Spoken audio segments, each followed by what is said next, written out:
Magandang araw po sa ating lahat. Ako po si Bea at ako po ang makakasama ninyo sa araw pong ito. Noong nakaraang linggo po ay nakasama natin si Pastor Sharu at ating pong pinag-usapan ang ika-6 na beatitude. Sabi po, mapalad ang mga taong may malinis na puso dahil makikita nila ang Diyos. Tayo po ay magpapatuloy sa ating aralin. Allow me to start with this quote from John F. MacArthur, isa pong pastor sa Amerika. Sabi po niya, every one of these beatitudes is critical. You cannot remove any of them. They flow in a beautiful, magnificent sequence in perfect order according to the mind of God. It is not that the first or the last or the middle is more important. They are equally important. They are all part of the same great reality. A kingdom person is one who fulfills all of these descriptions. You cannot pick and choose. The first 7 beatitudes fit a beautiful pattern. The first and the fifth, the second and the sixth, and the third and the seventh seem to fit together. It is the poor in spirit or yung una po nating inaral who realize that they are nothing but beggars, who are going to reach out in mercy to others. Yung ikalima po, those who mourn over their sin o yung pangalawa are going to know the purity of heart, yung ating pong tinalakay noong nakaraang linggo. Finally, there are the meek o yung ikatlo po, who are the peacemakers. Sa araw pong ito, pag-uusapan po natin ang ikapito. Blessed are the peacemakers. Basahin lang po natin. Matthew chapter 5 verse 9 from the NIV. Blessed are the peacemakers, for they will be called children of God. Sabi po sa Tagalog, mapalad ang mga taong nagtataguyod ng kapayapaan dahil tatawagin silang mga anak ng Diyos. Ang talatang nauuna rito ay patungkol sa pagpapala ng mga dalisay sa puso sapagkat makikita nila ang Diyos. It is important to understand that we are to be first pure, then peaceable. Sabi po ng James chapter 3 verse 17, but the wisdom that comes from heaven is first of all pure, then peace-loving. Kapag naging dalisay po ang ating mga puso, maaari po tayong magpatuloy sa pagiging mapayapa. Sabi po ni Professor Quincy Wright, in a study of war, shows that in the 461 years from 1480 to 1941, the various nations experienced wars as follow. Ito daw po yung mga gerang naranasan. Great Britain, 78 wars, France, 71, Spain, 64, Russia, 61, Austria, 52, Germany, 23, China, 11, Japan, 9, and US, 13, plus additional 110 wars against the Indians within the US. In the past years, there has been less than 300 years of peace. Even the most optimistic person is forced to admit that there is something seriously wrong in a world that has such a passion for destruction.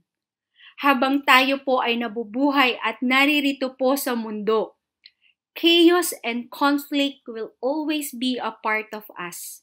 Sabi nga po, to be alive is to be in conflict. Nations are at war, and people are fighting and arguing. At ang ating mundo po ay nakararanas din ng mga panloob na pagkaligalig. Our world is also experiencing unbelievable levels of internal chaos. Sa lahat ng nakikita po natin, sa lahat ng nababasa po natin sa social media, ang dami pong fake news, too much information, hindi na po natin alam kung saan o paano nagsisimula. Alam niyo po, ang ating puso at ang ating isipan, they are not meant to experience and process all this kind of stress. in this extreme level. Kaya po, in a world of so much chaos, we are called to be peacemakers. So what is peace? Ano po ba itong kapayapaan? Ang salitang kapayapaan o peace ay mababasa ng higit sa 400 beses po sa Biblia. In the Old Testament, peace is the word shalom, referring to a state of wholeness, restoration, reconciliation, and harmony that is intended for all relationships. Sabi po ni Erwin McManus, to experience shalom is to find wholeness. When we find peace, we are made whole. The very concept of shalom assumes that the original intention of God is for all things to be interconnected, that when there is peace, there is relationship and harmony between all things.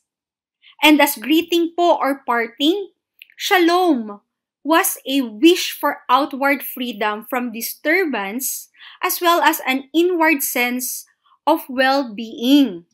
Sabi po ni John F. MacArthur, when a Jew says to another Jew, shalom, he doesn't mean may you have no war. Hindi daw po ito ang ibig sabihin.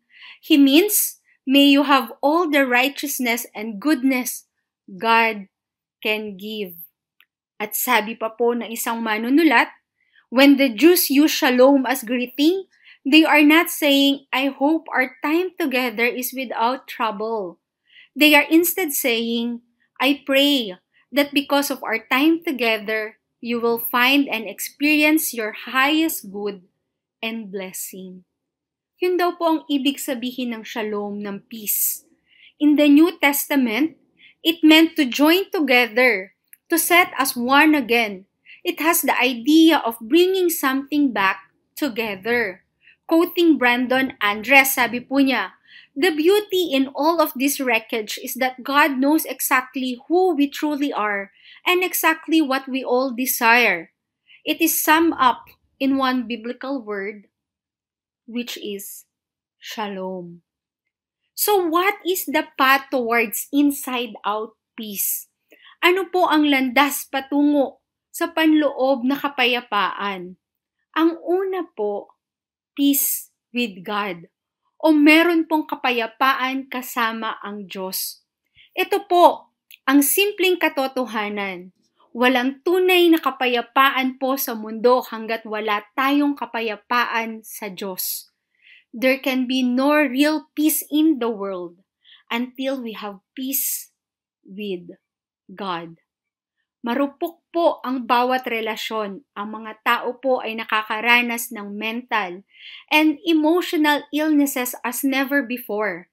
Nandyan po ang pagkasira ng mga pamilya o pagkasira po ng tahanan at sa bawat paaralan po o trabaho, meron din pong mga kaguluhan. At tila po ba, ang lahat po ng ito ay walang katapusan. We do not have political peace, economic peace, social peace, at domestic peace. Ang meron lang po tayo si Pastor Peace. But joking aside, we have peace nowhere because we have no peace in our hearts. Iyan po ang totoong issue. Dahil wala tayong kapayapaan sa ating sarili, kaya't ang ating mundo, nasalamin po kung sino tayo, ay puno din ng kaguluhan at hidwaan. Ulitin ko po, we have no peace nowhere because we have no peace in our hearts. Mula nang tumalikod po tayo sa Diyos, we have been at war with ourselves. Allow me to quote Erwin McManus. Ito pong sabi niya, for all the wars that have been ever waged, from the beginning of time, were first born in a person's heart. We have a history of war because our souls are at war. We have conflicts because our hearts are conflicted. Every war, every conflict, every act of violence exists because our souls rage. Our only hope for peace is to win the battle within. The war to end all wars is the battle for the human heart. Basahin po natin Kabanata 4 ng Santiago, unang talata. Saan nanggagaling ang inyong mga alitan at pag-aaway? Hindi ba't nagmumula iyan sa mga pagnanasang naglalaban-laban sa inyong kalooban? In James 4, chapter 1, sabi po, "What causes fights and quarrels among you? Don't they come from your desires that battle within you?" Pansinin po natin ang diin dito ay desires that battle within you. Tanong po, is the real conflict inside of me? Atin po itong pag-isipan. Ang mahirap po sa conflict, madalas po ay resulta po ito kung ano ang nasa ating puso. What's going on inside of you? Madalas sinasabi nga po natin na ang pinakamatindi nating kaaway ay ang ating sarili po. Hindi po siya what's going on between you and the other person. For our hearts to truly be at peace, and even before we are to bring peace to and with others, we must first be at peace with God. The real need for peace is first between God and us. Higit po sa lahat, kapayapaan po sa pagitan natin at ng Diyos. To have peace with God means that there is nothing, no sin, no guilt, no condemnation that pulls us apart from Him. And that peace with God is possible only through Christ. Ang kapayapaan po sa Diyos ay posible lamang sa pamamagitan po ni Kristo. Romans chapter 5 verse 1. We have been made right with God because of our faith. So we have peace with God through our Lord Jesus Christ.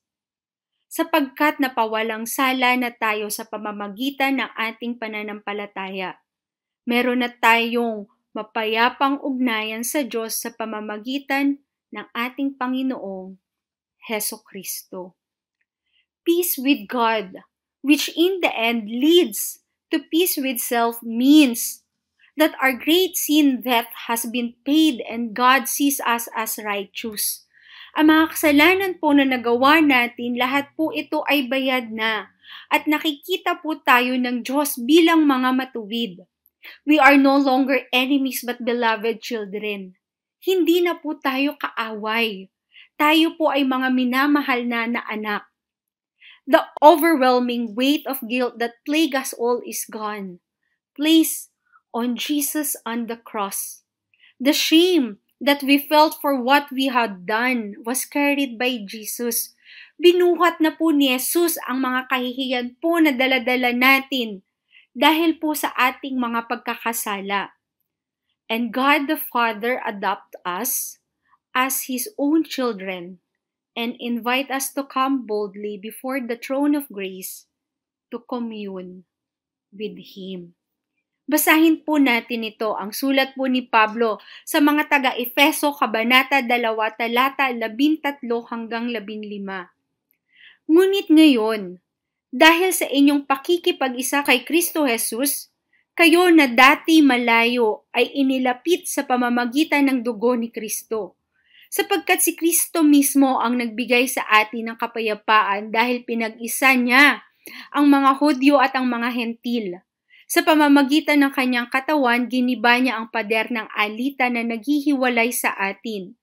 Pinawalang bisa niya ang kautusan, kasama ang mga utos at mga alintuntunin nito upang mula sa dalawang lahi ay makalikha siya ng isang bagong bayan na nakipag-isa sa kanya at sa gayon ay magkaroon ng kapayapaan.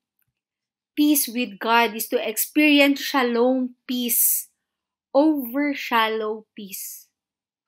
Ulitin ko po. Peace with God is to experience shalom peace over shallow peace. It is to experience peace that this world can never give and peace that this world can never take away. Sabi nga po, peace that surpasses all understanding. Ano pong ibig sabihin nito?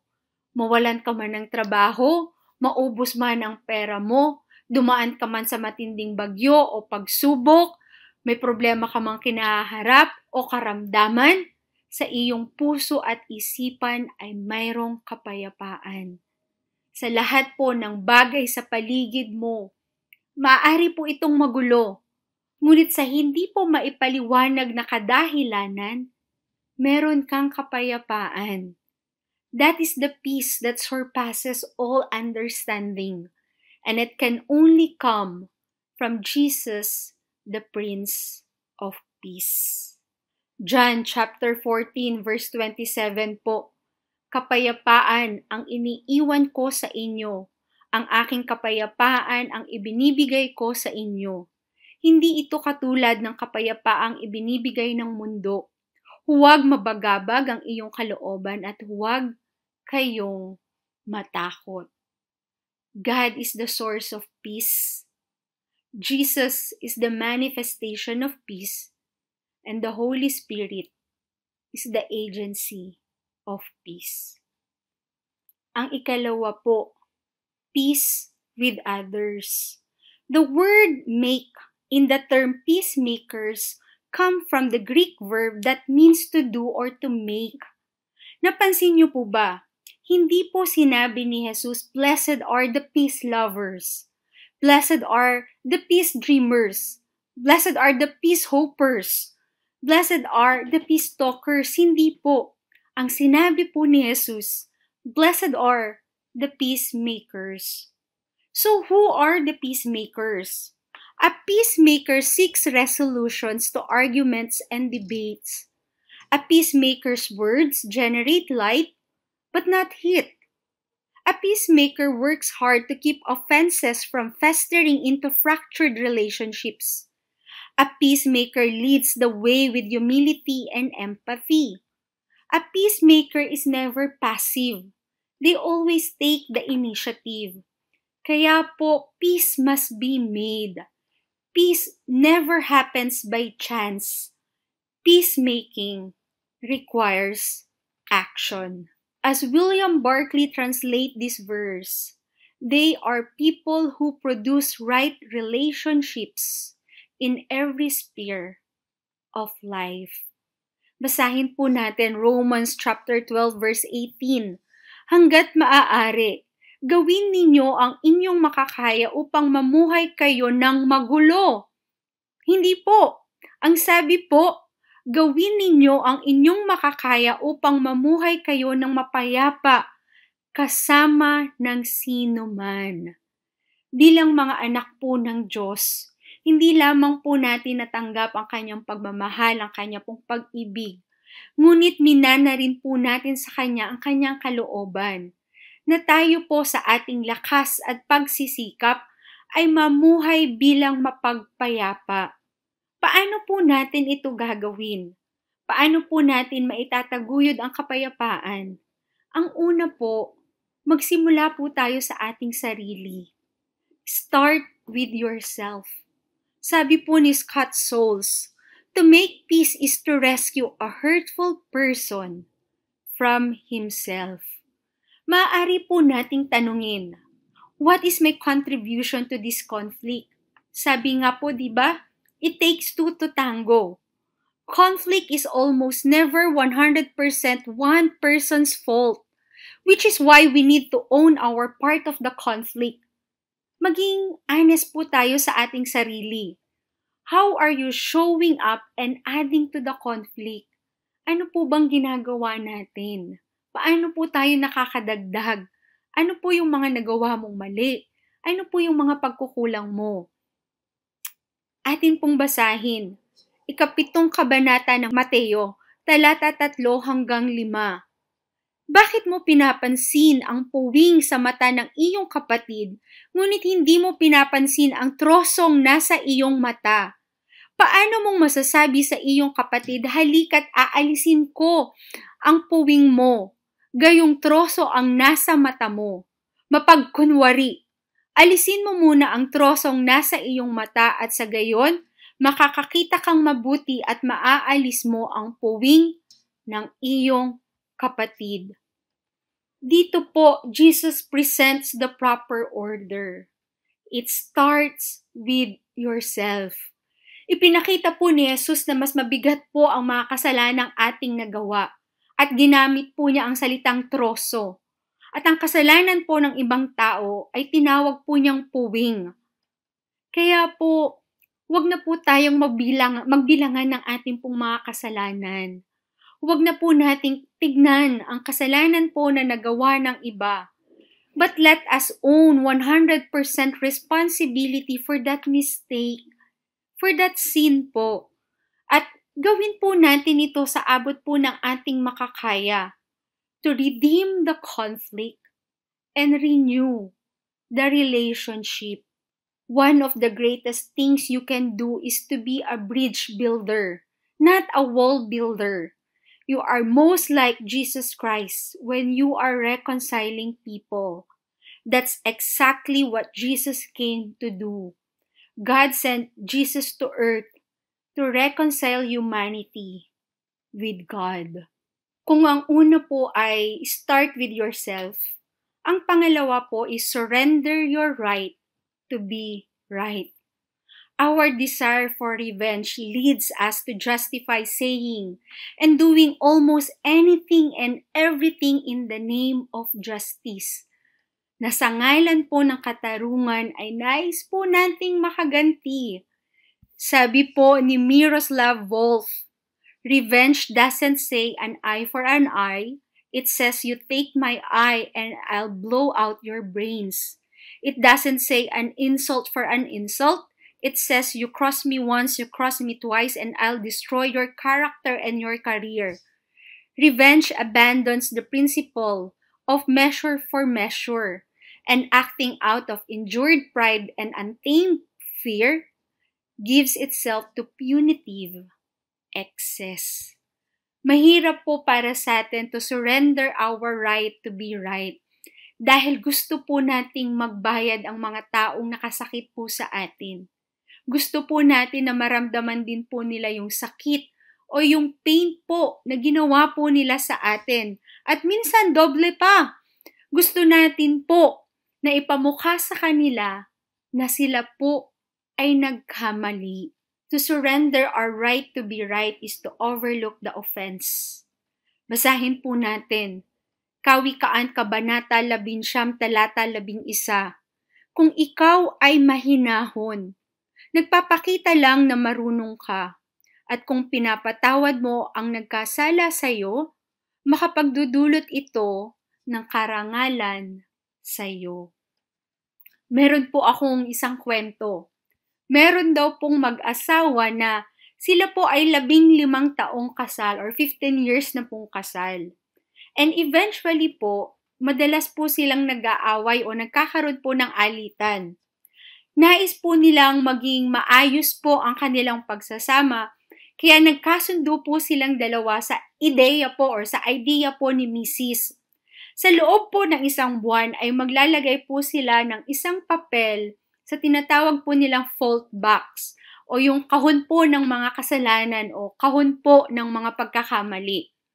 So the boxes po would provide a place to let the other know about daily irritations. So ilalagay po nila doon yung mga pagkakamali o yung mga bagay po na naiirita sila sa bawat isa at ihuhulog po nila sa box. So si Mrs. po ay masigasig po sa kanyang pagsusulat at paglalagay po sa kahon. Nilalagay po niya, iniwan ang takip ng garapon, iniwan ang tuwalya sa sahig, hindi binaba ang toilet seat, or ano po, yung maruming medyas hindi nilagay sa tubalan o yung tinatawag po nating hamper or laundry box. So, patuloy po si Mrs. sa pagsusulat. Kaya po, sa pagkalipas po ng katapusan ng buwan, habang sila po ay kumakain, nagpalitan na po sila ng kahon. Si Mr. po ay nagmuni-muni sa kanyang mga pagkakamali. Pagkatapos po si Mrs. ay binuksan po niya ang kanyang kahon at nagsimulang magbasa. Ito po ang nilalaman ng kanyang kahon. They were all the same. The message on each paper was I love you. Mahal kita. We can regularly practice po the art of letting the little things go. Hindi na po natin kailangang makipag-awayan or pag-awayan po ang mga maliliit na bagay kung pwede naman po tayong magpasensya. But how do we do that? Sabi po ni Adam Hamilton, remember remember your own shortcomings, assume the best of people, and pray for them. Ipaubaya na lang po natin sa Diyos. Siya na po ang bahala. He'll take care of it and He will handle things much better po. Better than you could ever do. At ang ikatlo po, strive for reconciliation. Strive because it means to make great efforts to accomplish or obtain something. The Greek word for peace signifies amicable relationship and therefore refers not simply to the absence of war, but the presence of reconciled relationships. Quoting Kay Arthur, ito pong sabi niya, the absence of war is truce. Truce is when we agree to stop fighting. Peace is more than truce. Peace is more than just not fighting. Peace means we've experienced reconciliation. Where there was disagreement, where there was division, there is now a reconciled relationship. Basahin po natin Colossians chapter 3 verse 12 to 13. Kaya nga, dahil kayo'y hinirang ng Diyos, minamahal niya at pinili para sa Kanya, dapat kayong maging mahabagin, mabait, mapagpakumbaba, mahinahon at mapagtiis. Magpasensya kayo sa isa't isa. Kung may hinanakit kayo kanino man, magpatawad kayo gaya ng pagpapatawad sa inyo ng Panginoon. Reconciliation includes confession and forgiveness. Kasama daw po dito ang pagtatapat o pag-amin po natin sa mga kasalanan at ang pagpapatawad po. It involves examining ourselves and confessing the role that we have played. Like love, forgiveness po is always a decision. Sa Biblia po, forgiveness is never presented as a feeling. It is always described as a decision. Forgiveness is a gift po we decide to give, not because they deserve it or because we feel like it. We forgive because we've been forgiven. Kaya po, don't let unforgiveness pollute and poison your heart. Kailangan po nating matutunan magpatawad because resentment will ruin your life. The torture chamber po of unforgiveness is self-imposed. When we fail to forgive, God doesn't have to lock us up in jail. Hindi na po tayo kailangang ikulong ng Diyos. We do it to ourselves. We lock ourselves in a jail of rage and anxiety. Paulit-ulit po nating binabalikan yung sakit na ating pong naranasan and it gets bigger and continues to hurt us. Kahit matagal na po siyang nangyari o matagal na po siyang tapos, the forgiveness of Jesus Christ is the key that unlocks the jail. It can set you free. Kaya po tayong palayain po ng pagmamahal ni Kristo. For your own sake, you must learn or practice po to forgive. And again, I am not asking you to forgive kung hindi pa po kayo handa. Because I also believe that forgiveness po takes time. And alam niyo po yun, and healing takes time. But I am praying that we can all practice po to forgive. Bakit po practice? Bakit ako magpa-practice magpatawad? Simple lang po ang sagot. Dahil sa practice po, nade-develop po ang skill. And skill leads to mastery. When you master the practice of forgiveness, nagiging natural na po siya gaya ng paghinga. Hindi ka na nagtatanim ng galit. At kapag kaya nyo na pong magpatawad, matatanggal po ang mga mental and emotional weights o yung mga bigat po that keeps you glued in repetitive situations, circumstances, and experiences that are not healthy or productive. Alam naman po natin na ang pagtatanim po ng galit ay talaga pong nakakaapekto po sa atin emotionally, physically, even spiritually po and mentally. Kaya po, forgiveness must become a practice and habit in our lives. Tignan niyo po ang inyong katabi. Kung kayo po ay may katabi, sabihin niyo po, bati na tayo. O sabihin niyo po, forgive me. At pagkatapos po nito, let us move towards renewing the relationship. Sabi po ni Adam Hamilton, forgiveness is essential to our lives. Without it, no marriage can survive, no family can stay together, no society can be sustained. It is a necessary part of lasting friendships and work relationships. The reason lies in an inescapable fact of human nature. We are bound to hurt others and others are bound to hurt us. If we are to live successfully and if we are ever to know freedom and joy, these 6 words must be a regular part of our vocabulary. I am sorry and I forgive you.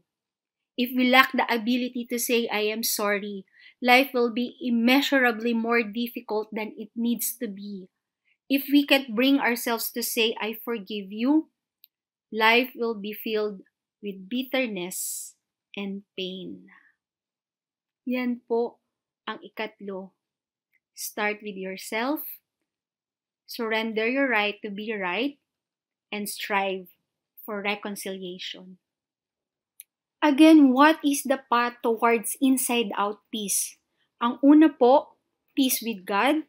Pangalawa po, peace with others. At ito po ang pangatlo, peace with the world. Bilang mga tagapamayapa po or peacemakers, dapat po nating pangalagaan ang kapayapaan kung nasaan man po ito. At kung ito po ay nawala, kailangan po sana nating maibalik. Nakita po natin ito kay Pablo nang kausapin po niya ang iglesia ng Filipos. Kinausap po niya ang 2 manggagawa na meron pong hidwaan.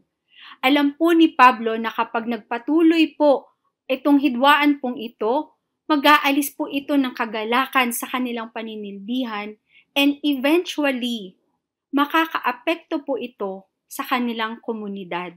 Basahin po natin ang sulat po ni Pablo para sa mga taga-Filipos, Kabanata 4, talata 2 hanggang 3.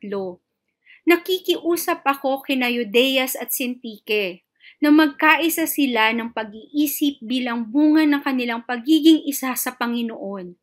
Hinihiling ko rin sa iyo, tapat kong kasama, na alalayan mo ang mga babaeng ito. Kasama ko silang nakipaglaban para sa Ebanghelyo. Kasama rin si Clemente at iba ko pang mga kamanggagawa. Ang mga pangalan nila ay nasa aklat ng buhay. Ito po, napakagandang paalala po ni Pablo sa atin. Lalo po tayong mga Pilipino, pasensya na po kayo, I have to say this.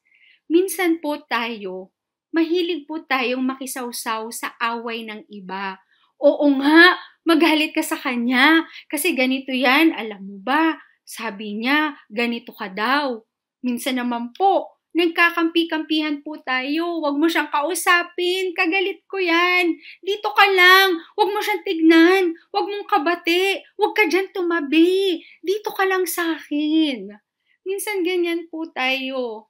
Minsan po, pinagkakaisahan po natin ang isang tao na hindi po gusto ng ating kaibigan o maaaring may nasabi lang pong hindi maganda.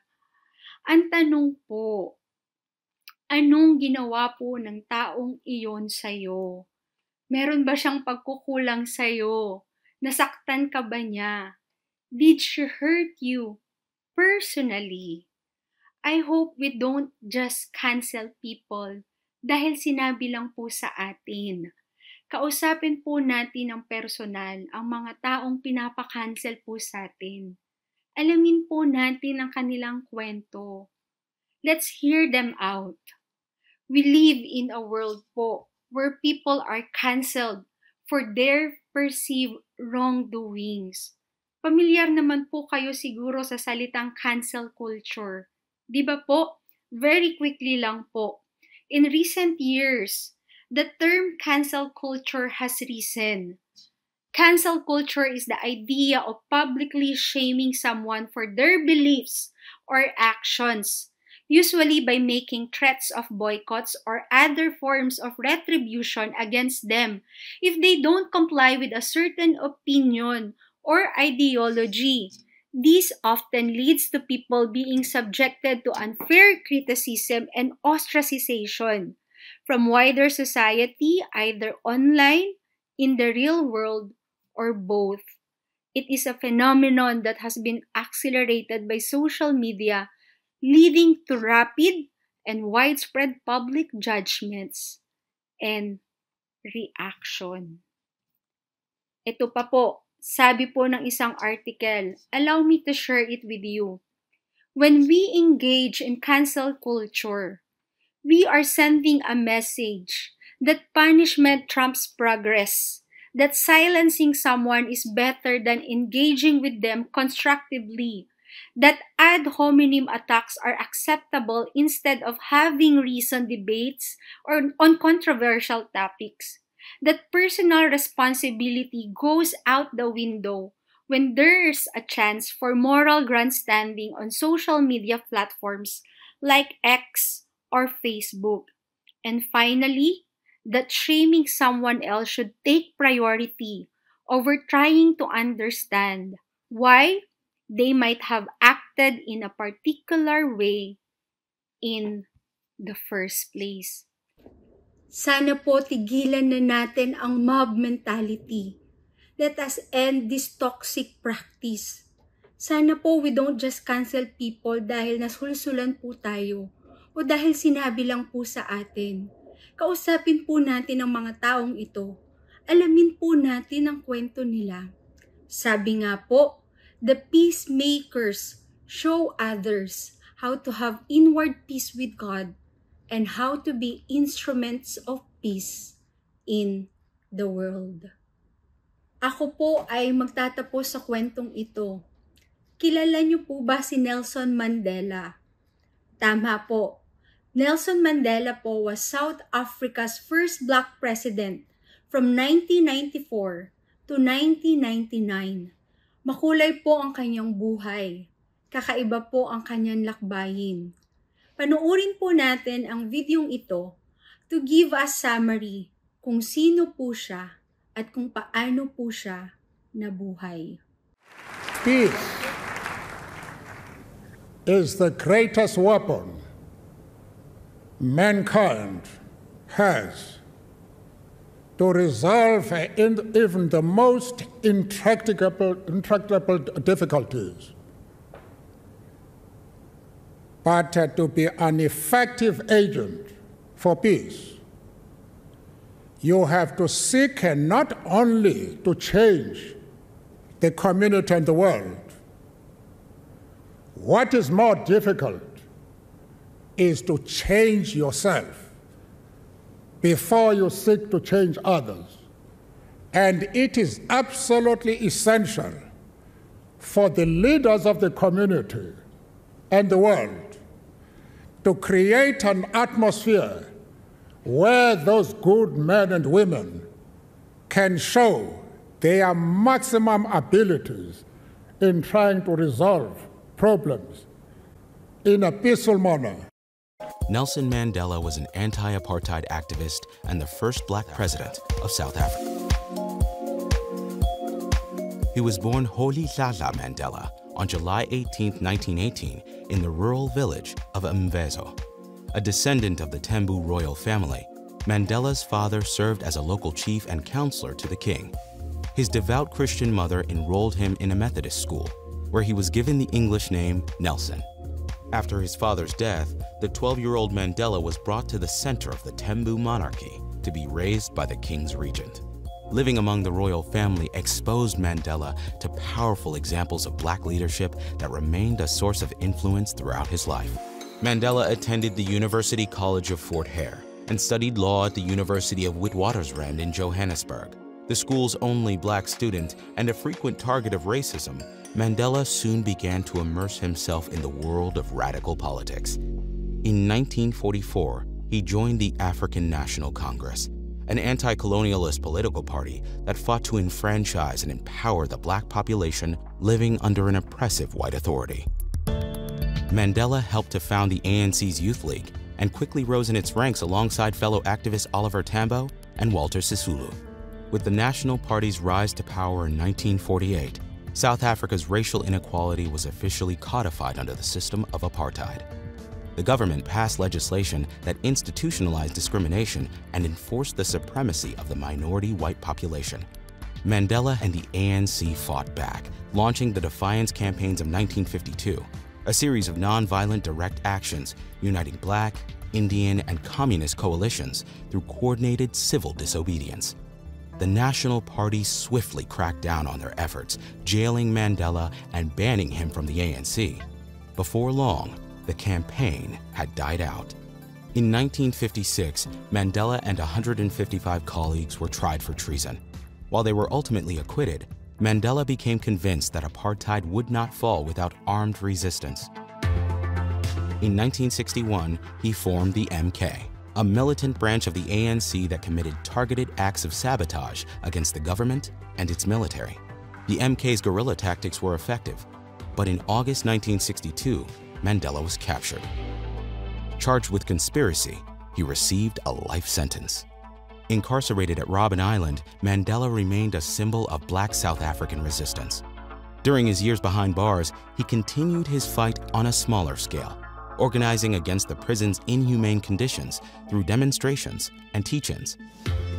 Calls for Mandela's freedom gradually built up global support, and South Africa's government buckled under growing pressure. Finally, in 1990, after 27 years, Mandela was released from prison. South Africa held its first open elections in 1994. The African National Congress, led by Mandela, won in a landslide. As president, Mandela prioritized national programs that expanded access to social services, education, and housing. His administration also established the Truth and Reconciliation Commission, which served to investigate and confront human rights violations committed under apartheid. At the end of his first term in 1999, Mandela retired from politics. He continued to commit himself to activism, particularly in response to the AIDS crisis, until the end of his life. In 2013, Mandela died of a respiratory infection at age 95. He still stands as both the father of his nation and an international symbol of hard-won liberation. When the apartheid system fell and Nelson Mandela was elected president in 1994, South Africa was faced with the problem of how to deal with their past. With a focus on personal forgiveness and reconciliation, Mandela announced that courageous people do not fear forgiving for the sake of peace. Sinumahan po ni Arsobispo Desmond Tutu si Nelson Mandela habang sinisimulan po ang landas ng pagkakasundo. One option would be to hunt down all the perpetrators. This option was rejected because it would likely hinder reconciliation and potentially continue a never-ending cycle of retribution. Another option was to simply move on. But this option was also rejected in that it would provide no accountability, no justice for the victims, nor repairing of what had been broken. South African leaders settled on a third option, the Truth and Reconciliation Commission o yung tinatawag po nating TRC. Quoting Desmond Tutu, ito pong sabi niya, "Without forgiveness, there is no future for South Africa." All perpetrators of apartheid violence, even those who had committed the most evil acts, were given two options. Make a full confession of your crimes before the commission and receive amnesty, or be liable to criminal charges if they were eventually uncovered. There was one more important element for those who chose to confess their crimes. Kapag pinili po nila ang confession, the confession would be televised around the country, and families of the victims would be invited to attend in person. Please bear with me po, ang ganda po ng sinabi ni Desmond Tutu. Sabi po niya, "I realize how each of us has the capacity for the most awful evil. Every one of us, none of us could predict that if we had been subjected to the same influence, the same conditioning, we would not have turned out like these perpetrators. This is not to condone or excuse what they did. It is to be filled more and more with the compassion of God, looking on and weeping that one of His beloved had come to such a sad pass. We have to say to ourselves with deep feeling, 'There but for the grace of God, go I.' And mercifully and wonderfully, as I listened to the stories of victims, I marveled at their magnanimity, that after so much suffering, instead of lusting for revenge, they had this extraordinary willingness to forgive. There is no way that evil and injustice and oppression and lies can have the last word. For us who are Christians, the death and resurrection of Jesus Christ is proof positive that love is stronger than hate, that life is stronger than death, that light is stronger than darkness, that laughter and joy and compassion and gentleness and truth, and all these are so much stronger than their ghastly counterparts. And the victory was for all of us, black and white together, the rainbow people of God." Hindi po madali ang reconciliation. It is costly for perpetrators because it means confessing the truth about what we've done and the harm that we have caused. And it is costly for the victims because it means revoking our claim on justice and punishment. But tayo po, we follow a Messiah who bore an unbelievable cost to reconcile us to Himself, who, while hanging on the cross, asked for His Father to forgive those committing the greatest injustice of all time. Kaya sinabi po ni Apostol Pablo na tayo po na nagtitiwala kay Jesus, tayo daw po ay mga ahente na ng pagkakasundo sa mundo. That we are agents of His reconciliation. Basahin po natin 2 Corinthians chapter 5 verse 18 to 21. And all of this is a gift from God, who brought us back to Himself through Christ. And God has given us this task of reconciling people to Him. For God was in Christ, reconciling the world to Himself, no longer counting people's sins against them. And He gave us this wonderful message of reconciliation. So we are Christ's ambassadors. God is making His appeal through us. We speak for Christ when we plead, "Come back to God." For God made Christ, who never sinned, to be the offering for our sin, so that we could be made right with God through Christ. And as peacemakers who have experienced peace with God and are called to promote peace with others, we too have now been given the message of peace to share with those around us. Basahin po natin Luke chapter 7 verse 50. Sinabi ni Jesus sa babae, "Iniligtas ka ng iyong pananampalataya. Umuwi kang mapayapa. Your faith has saved you.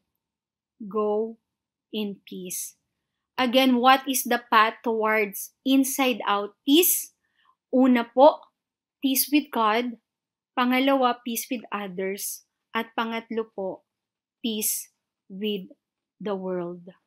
When Jesus said, "Blessed are the peacemakers," He raised His hope for humanity. And when I consider how I live my own life, napapaisip po ako, Panginoon, ang hirap naman ang hinihingi mo sa amin. Bagamat tila mahirap po ito, nais po ni Jesus na mamuhay tayo bilang daluyan ng kanyang kapayapaan. Accepting God's peace doesn't mean your life will be problem-free. It means that even when your world seems to be falling apart, you will be able to think clearly and sleep peacefully. To be a peacemaker is to be a minister of peace. To be a peacemaker is to be an agent of peace. To be a peacemaker is to be an ambassador of peace. Kaya po, let us look for ways to bring people together. As we end po, let us respond with this song and ask God to help us spread that peace with everybody else.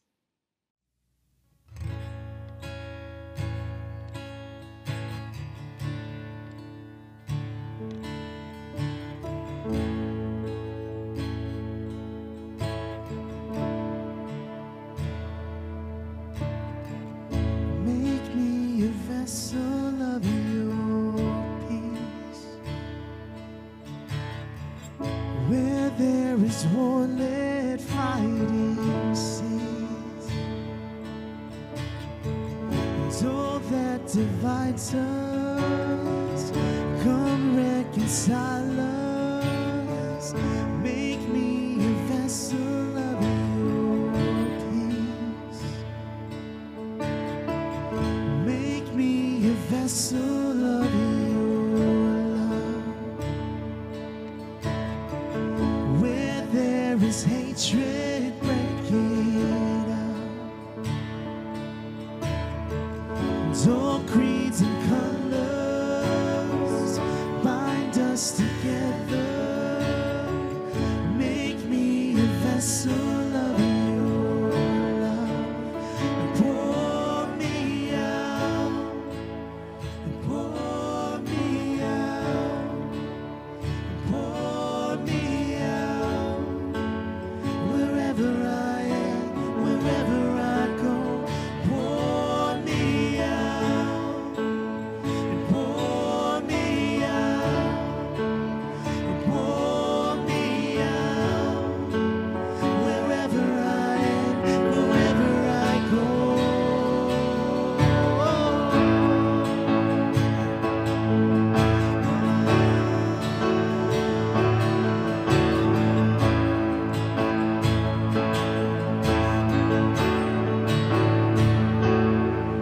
Like a rushing river, let mercy flow through my heart to my world. Like a rushing river, let mercy flow through my heart to my world. Like a rushing river, let mercy flow through my heart to my world. Like a rushing river, let mercy flow through my heart to my world. Like a rushing river, let mercy flow through my heart to my world. Like a rushing river, let mercy flow through my heart to my world. Like a rushing river, let mercy flow through my heart to my world. Like a rushing river, let mercy flow through my heart to my world.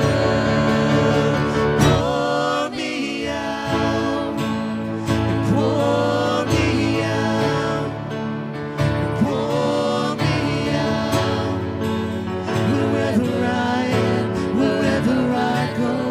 Pour me out, pour me out,